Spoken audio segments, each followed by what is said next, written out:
Welcome to another edition of Sweet and Sour. I'm Sweet. I'm Sour. And we're down under. G'day, mate. How's it going? It's going very good. If you watched our previous episode, we were test driving that Scirocco R Wolfsburg in Sydney. In Sydney, Australia. Now, we've come up the coast to a place called Coffs Harbour. It's about an hour flight. Beautiful beaches. The people are all right. And what are we here for? I was waiting for them to yell at us. We're here for WRC. It's the very last race of the year. They go all over the world, a lot of Europe, then they go to Mexico, Argentina, and then the big overseas run is here to Australia. So we were invited by Volkswagen to come down because it's like a final hurrah, right? It is, but before we get to that, let's just talk about the rally itself and how it's a big, huge traveling circus. Yeah. As you see behind us, these are this is the service area here. But you got to think, all these teams come from all over the world, and they got to get all their stuff here into Australia. Yeah, the opposite end of the world. So what they do is they have a European kit that is actually driven from rally to rally.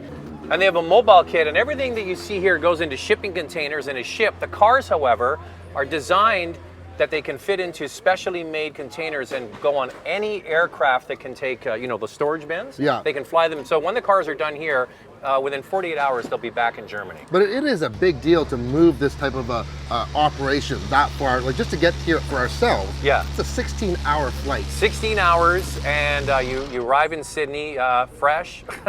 The time change is different because you go a day and a half ahead, but you're really only 5 hours behind. It's weird when you call home and it's the day before, but I guess people here are used to that.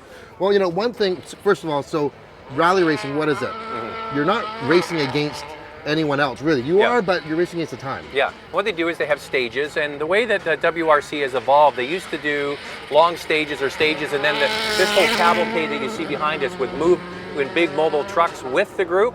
Now they have kind of like a flower, so in the center of the flower, and then they do stages around it, but they always come back to this center technical area to have the vehicle serviced 3 times during the day's events. So I'll tell you one thing though, if you've never been to a WRC rally and you're into racing, this is probably the best racing you could possibly see. First of all, you get to see all areas of the location. Road stages, a go-kart track, a forest. Yep. And then that beautiful super special stage that we saw right around the harbor. I think they do the super special stages so they can get larger groups of people, obviously get more people involved. And these are shorter. The one that we saw was right in the harbor on the road, which is quite a lot of fun. It's more like a rally cross, but only one car at a time. So really a lot of fun. The one thing is when you go into the deep parts of the woods and there's so much dust everywhere, is that you see the cars for 5 seconds, if that, 3 seconds maybe. They just poof, they're gone. It is dusty. It's very dusty. Man, oh man, people with camera gear, you got to watch out. Yeah. Because it is dusty. But the other thing I noticed for sure, not only are the drivers, the teams friendly, everyone in Australia that we've met everywhere has been so friendly. We've met so many great people. Except for these guys here. Now, they're all right. Yeah, these bunkers over here. No, we have been here, and I think they're out Canadians with the friendliness, right? Like we're kind of known for that, but Australians are kind of outdoing us there. And I think it's the sunshine has something to do with it. And it doesn't help that we also met one real special guy, not from Australia, but from Spain. Yes, Louis Moya. Yeah, 2-time World Rally Champion, co-driver, and he's kind of the ambassador for Volkswagen. And the thing is, for people like us that come to these events, we're not rally specialists, we're auto journalists, so for us to come and see this is a real treat for us, especially to come to Australia. So he explains how it all works, and you've got a 2-time world champion telling you the ins and outs of WRC. It doesn't get any better than that. So let's talk about the bittersweet moment that's happening this weekend. Yeah. So Volkswagen came into WRC.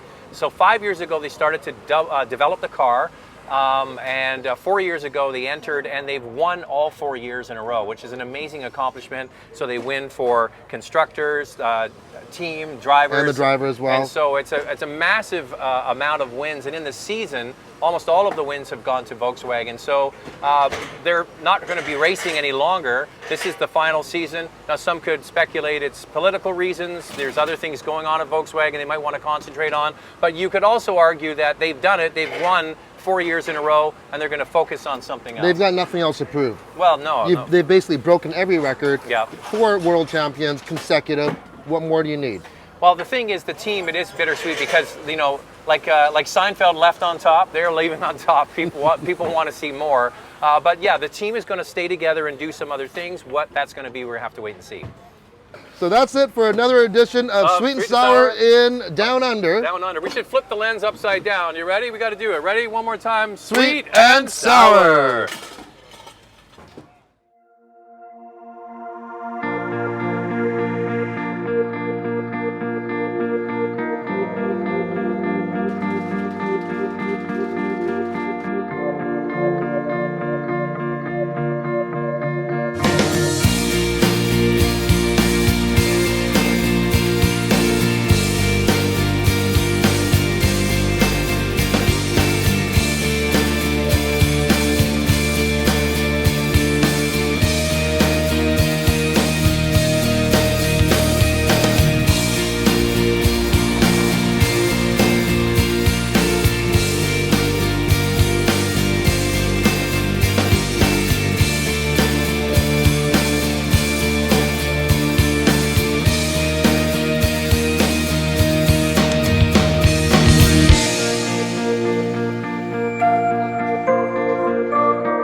If you like the video, hit the thumbs up, and if you want to see more everyday reviews, hit the subscribe button.